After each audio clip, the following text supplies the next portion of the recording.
Do not attempt to adjust your dial. Ba-da-bum-bum-bum. It's your boy Big Vern. This is App Stupid, the fastest growing sports and entertainment show on these YouTube streets. You're welcome. Holla, holla, holla. Get these dollars. Get it. Man, I used to be my jam, man. Ja Rule, that one, and that one where he got with Case. To all my peoples that be living it up, man. When that used to come on in the club, woo-wee. Anyway, shout out to everybody rocking with us. This is Big Vern. If you're joining us for the first time, welcome. We just got done talking about Greg Sankey and why he is going after his own conference for faking injuries to get substitutions out on the field when teams put the SEC in hurry-up offensive modes. So check that out. Always hit subscribe. So we're going to go from the SEC to the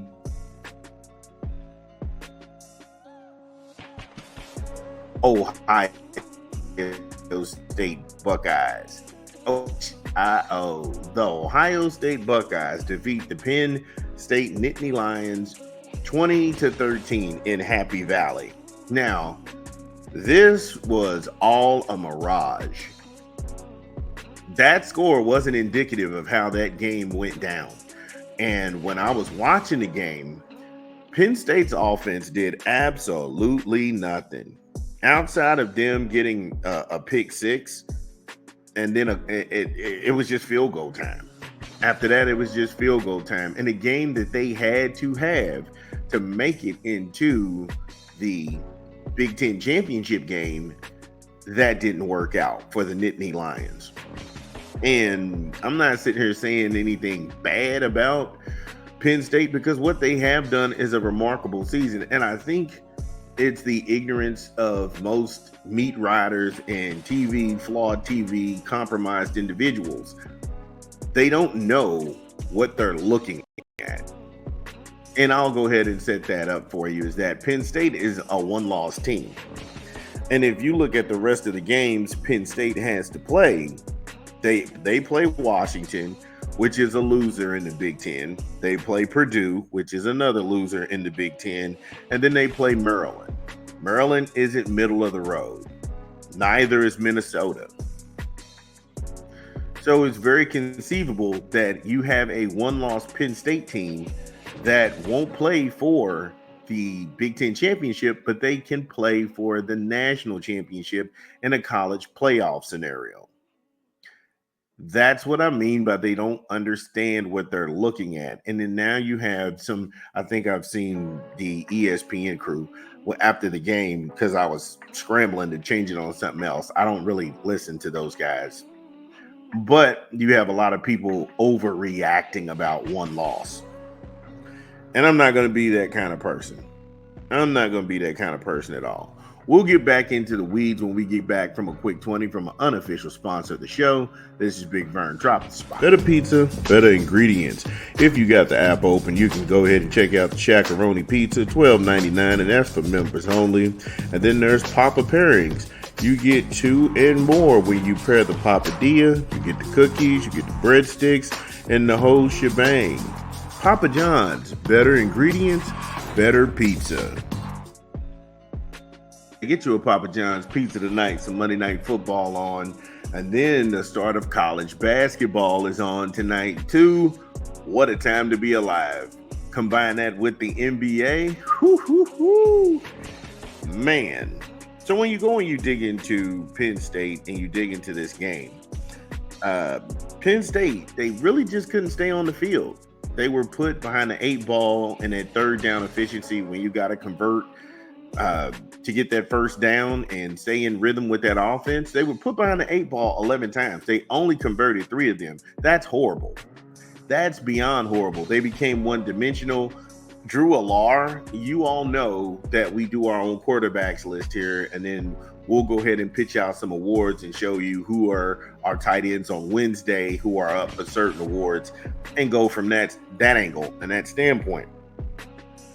But in that fourth down efficiency, they went for it twice. They converted once, so they were 50-50 in that one. But the penalties, 5 penalties for 45 yards. You're having problems staying on the field to begin with. And now you combine that with 45 yards and penalties. Your quarterback isn't able to gain any rhythm. The run game doesn't seem like it's working. However, they did post 120 yards in rushing. So it was more or less Penn State was shooting themselves in the foot. Then you had the interception by Drew Allar. I thought Ohio State played a much more disciplined game. They only had 2 penalties for 15 yards. The Buckeyes played a really good game. And also, if Will Howard doesn't have the ball come out and hit his lap and then go into the end zone for a touchback, that if that's a touchdown, this game is really 30-13.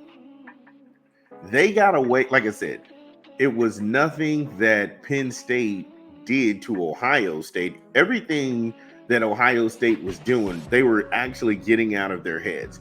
They were coming back from that dreadful showing in Nebraska and then the loss to Oregon. So Ohio State was really finding themselves. They were finding themselves out there. And when I mean that, Will Howard himself had the turnover, but his skill set, 24 throws they dialed up. He completed 16 of them for 182 yards and a touchdown. And then he threw that pick six. He threw the pick six in the first quarter. And that was the offense. Penn State's defense had more points at one point than Penn State's offense. So again, but it shouldn't come to you as a shock when you're watching Penn State go down to the wire versus USC. It shouldn't shock you when you've seen Penn State struggle with some of these mid-tier teams in the Big Ten. You got to understand what you're watching. And that's why we do this show, because we like to go ahead and get people out front and center and say, hey, wait a minute, you got to look at this. You need to look at this.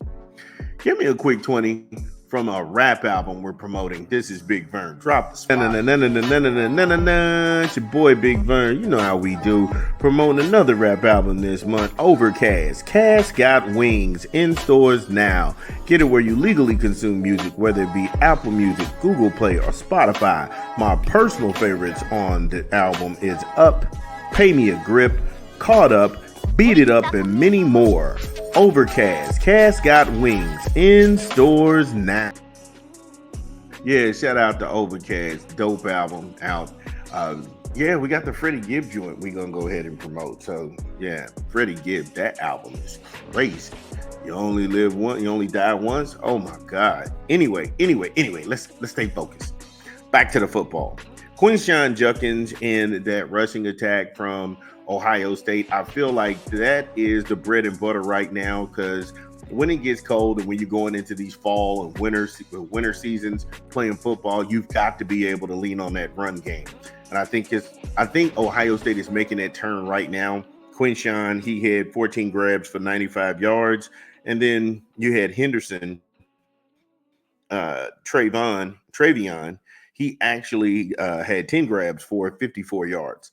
So they have that running back by committee. They're able to move the ball, and then they put the wide receivers they have them in very favorable matchups. And I'm not gonna hold you, Jeremiah Smith. I told everybody, and go back, look at our channel, look at our page. I kept telling everybody that this dude was the goods. And when it came to fruition, none of you people will tell me I'm right. So it is what it is. He had 4 touches for 55 yards. And then you had Ibaka, which is, like I say, he is a steady hand out there. 3 grabs for him and a score, 31 yards. And then you had Brandon Ennis. Mr. Ennis had 2 touches for 33 yards and a score. So, like, again, they did what they wanted to do. Horrible day for Drew Allar. He only had 146 yards on the day. He had 146 yards and an interception, no touchdowns. His skill set, they put him at 20 throws, and he completed 12 of them. Little dink and dunk.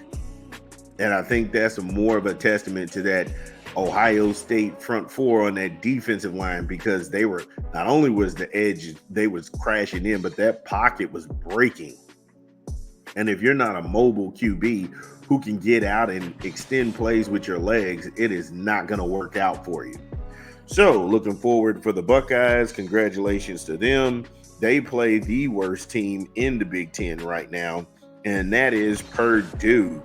Purdue comes to the Horseshoe to get their head kicked in. Then they get to jump up and down on Northwestern, but it's my team, Indiana. Indiana goes to the Horseshoe to play Ohio State. That game is blockbuster. I thought I'd never say this, but that game has huge implications, because if you're a one-loss Indiana team, do you get the nod over a one-loss Penn State team? So that's going to be fun to play with that one. And then you have the rivalry of all rivalries. You have Ohio State v. Michigan in the Horseshoe. They have the last two games at home. So we'll see how that turns out for Ryan Day and the Buckeyes. Good people of Columbus, let me know. Are you psyched up about Ohio State making it back to the Big Ten championship game? This is Big Vern.